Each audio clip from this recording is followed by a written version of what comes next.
வணக்கம். மாலை நேர செய்திகள். முதலில் தலைப்புச் செய்திகள். சர்வதேச போட்டியில் அதிக சாம்பியன்களை வென்ற யாழ் மாணவர்கள்.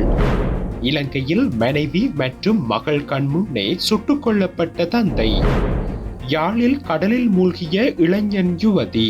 வெளியான தகவல். நேரு இந்திரா காந்தியை கடுமையாக சாடிய மோடி. இந்திய நாடாளுமன்றில் வெடித்த சர்ச்சை.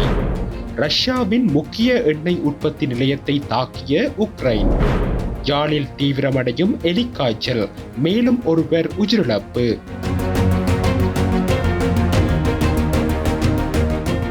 தொடர்வென விரிவான செய்திகள்.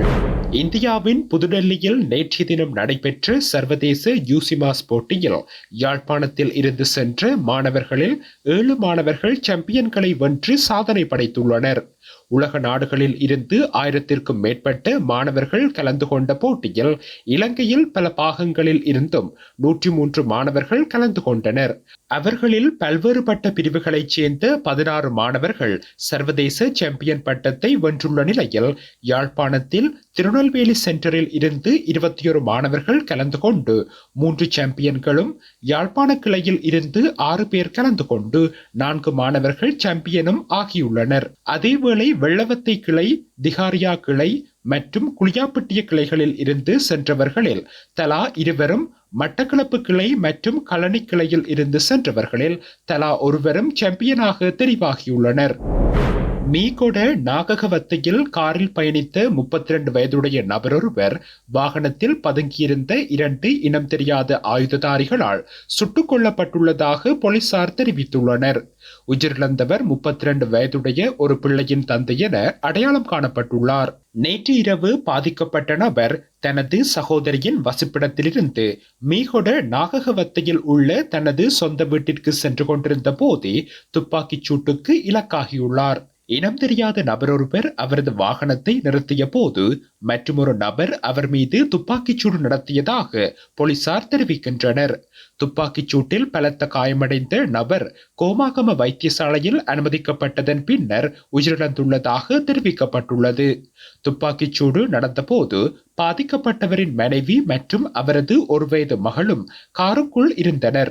உயிரிழந்தவர் பத்திரமுல்லை செத்சரிபாயவில் உள்ள சமுத்தி அபிவிருத்தி திணைக்களத்தின் பிரதான அலுவலகத்தில் அலுவலக உதவியாளராக கடமையாற்றி வந்தவர். சம்பவம் தொடர்பில் நுகேகொட குற்றப்புலனாய்வு பிரிவினர் சம்பவ இடத்தில் விசாரணைகளை மேற்கொண்டு வருகின்றனர். சந்தேக நபர்கள் இதுவரை அடையாளம் காணப்படவில்லை. சம்பவம் தொடர்பிலான மேலதிக விசாரணைகளை மீகொட போலீசார் மேற்கொண்டு வருகின்றனர். யாழ்ப்பாணத்தில் உள்ள காரைநகர் கடலில் நீரில் மூழ்கிய 2 போலீஸ் உயிர்காக்கும் பிரிவினர் மற்றும் கடற்படையினரால் காப்பாற்றப்பட்டிருப்பதாக தகவல் வெளியாகியுள்ளது. இச்சம்பவம் நேற்றைய தினம் மாலை வேளை இடம்பெற்றுள்ளது.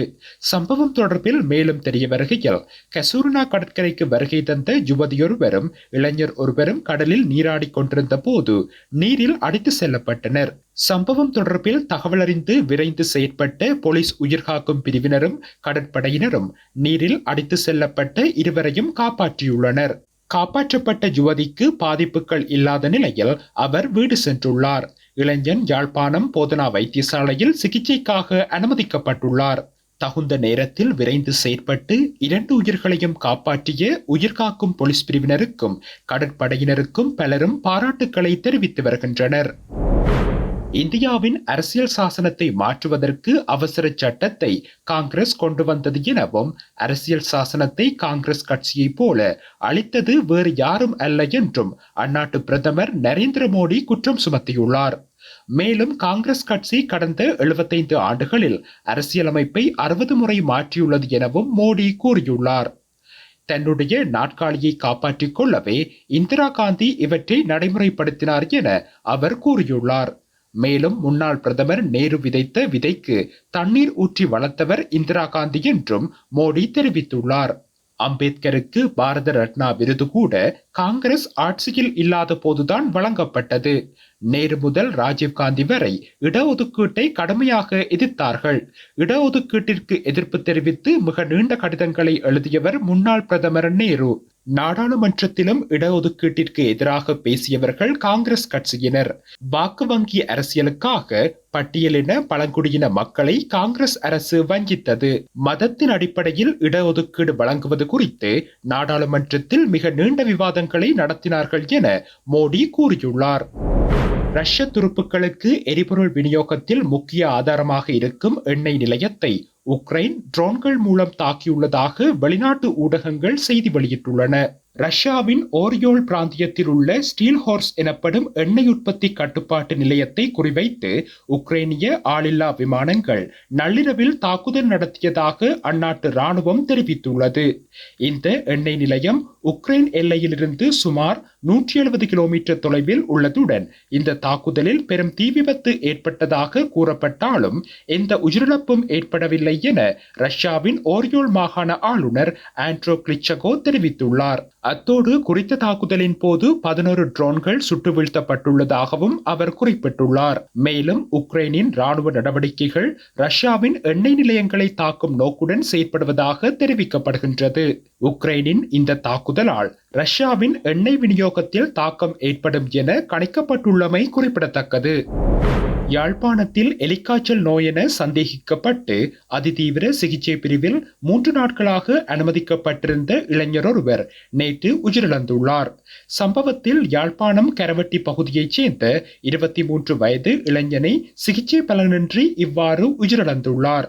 பருத்தித்துறை ஆதார வைத்தியசாலையில் 5 நாள் காய்ச்சலுடன் அனுமதிக்கப்பட்டு உடனடியாக அன்றைய தினமே நோயின் தீவிர நிலைமை உணரப்பட்டு யாழ் போதனா வைத்தியசாலைக்கு மேலதிக சிகிச்சைக்காக அனுப்பப்பட்டுள்ளார். எனினும் அவர் சிகிச்சை பலனின்றி பரிதாபமாக உயிரிழந்துள்ளார்.